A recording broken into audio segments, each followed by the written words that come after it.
بسم الله الرحمن الرحيم والصلاة والسلام على أشرف خلق المرسلين سيدنا محمد وعلى آله وصحبه أجمعين. بعد حضرتك يا باشمهندسين ما عملنا الفيديو اللي فات ازاي نعمل لوك اب تيبل وازاي ادخل كل الداتا الموجودة عندي. يعني انا عندي شيت اكسل اللي كنت انا مصدره من برنامج الساب فيه كل القطاعات وفيه كل الخصائص الهندسية الإنشائية اللي انا محتاجها. فانا اتعلمنا مع بعض في الفيديو اللي فات ازاي اقدر اخد كل الداتا وكل البيانات دي بمنتهى السهولة، مجرد بس بغير الرقم هنا اوتوماتيك كل الداتا دي بتتغير.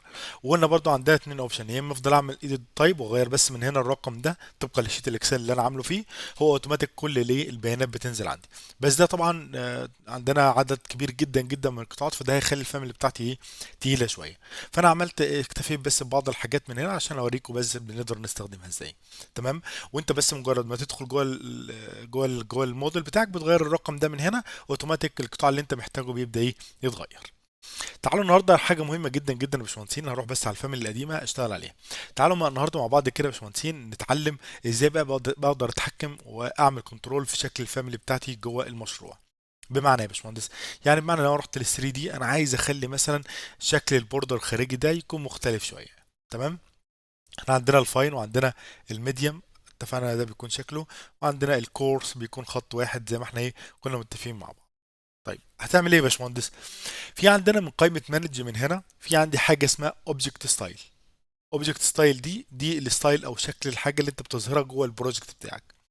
فبختار من هنا، هروح هنا على السب كاتيجوري موديفاي سب كاتيجوري. تعال بس لو نختار الاول كده اي حاجة من هنا، هلاحظ ان في حاجة جديدة هنا اختارت اسمها سب كاتيجوري، معمول لها نون. فالسب كاتيجوري بتاعنا ده هو ده اللي بنقدر نتحكم فيه. فلو رحت على قائمة مانج ورحت جاي قايل له من هنا اوبجكت ستايل ورحت جاي واقف هنا وقلت له نيو، واختار من هنا بي او بيلت اب سيكشن اللي انت عايزه، بري انجينيرنج او بيلت اب سيكشن بي وليكن اخليه فاين، واقول له ستراكشر كولم بالشكل اللي قدامنا ده كده، واقول له اوكي. هعمل كمان واحد واسميه بي واخليه يكون ميديوم بالشكل ده. هبدا اتحكم في الشكل بتاعه، وليكن اخلي هنا مثلا في البروجكشن اخلي ده مثلا وليكن 3، واخلي في القط يكون ظاهر برضو 3. هديله لون وليكن باللون الشكل ده، وهديله وليكن من هنا داش دوت مثلا بالشكل ده. هاجي على الراجل ده برضو ونخليه وليكن 3 برضو، او خليه 2. اخلي اللون بتاعه وليكن باللون الازرق بالشكل ده، واخلي الازهار بتاعه وليكن ايه، سنتر بالشكل ده. اوكي، يبقى انا كده عملت مين، الاوبجكت ستايل بتاع او الشكل بتاعي. طيب انا عايز اعمل السب كاتيجوري من هنا. في عندي حاجه جميله من هنا يا باشمهندسين عشان اقدر اختار طبقا للفيو. يعني انا لو عملت ده اوبن بالشكل ده بيختار لي الاوبجكت طبقا للفيو. لو انا عامل فاين فهو بيختار لي بس الشكل اللي كان فاين.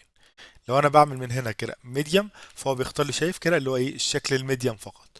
فالموضوع في السلكشن بيكون ابسط بكتير جدا. فانا بختار من هنا فاين واختار الراجل ده، واروح جاي له من هنا من السب كاتيجوري اقول له اعمل لي بي فاين بالشكل ده. واروح جاي رايح من هنا اختار ميديم، شايفين حتى التأثير بدأ يظهر اهو. اختار من هنا من الميديم واختار ولكن البي ميديم بالشكل ده. هنلاحظ ادي الشكل بتاعنا اتغير، بقى في خط ازرق خارجي كده سنتر. لو انا اخترت من هنا فاين هلاحظ ان بقى في خط ماجنتا خارجي بالشكل ده. تعالى نعمل كده اللود انتو بروجكت. الموضوع ده مهم جدا يا باشمهندسين، بيفيدنا كتير جدا يعني. لو انا رحت لل 3 دي بتاعه البروجكت اهوت، رحت جاي مخلي الازار شيدد بالشكل ده. لو انا رحت على فاين هلاحظ شايفين ادي الخط الداش بالشكل اللي قدامنا ده كده ظاهر عندي بالشكل الماجنتا. لو انا رحت على الميديم هلاحظ ظهر عندي. كمان لو رحت على قائمه مانج ورحت جاي رايح من هنا من اوبجكت ستايل، ورحت جاي مختار من هنا فقط ان هو يظل الاستراكشر، اضغط بس على حرف الاس اروح على الاستراكشر كولم. لو رحت على الاستراكشر كولم كمان هلاحظ ان موجود عندي برضو هنا ادي البي. شايف برضو تقدر ترجع من هنا تخلي اللون برضو متغير، تغير اللي انت عايزه. تغير من هنا بدل داش دوت دي خليها دوت مثلا 1 ملي بالشكل ده، وتقول له اوكي. نرجع بس نختار فاين. شايف كده في بعض الناس بتبقى محتاجة ده شكل الإظهار يكون خارجي بالشكل اللي قدامنا ده كده. كمان اقدر اتحكم فيه من هنا برضه، اروح رايح من هنا على حرف الاس كده structure column. اقدر اديله الماتيريال، يعني اقدر من هنا برضه كده بي فاين اقدر احط له ماتيريال في شكل الفاين مثلا. فاجي من هنا مثلا من ماتيريال احط مثلا ميتال ستيل كربون مثلا على سبيل المثال.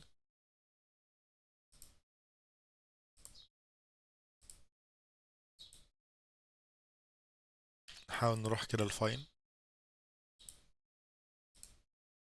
شايفين كده في الواير فريم برضو بيكون الموضوع ايه، واضح اكتر واكتر يعني.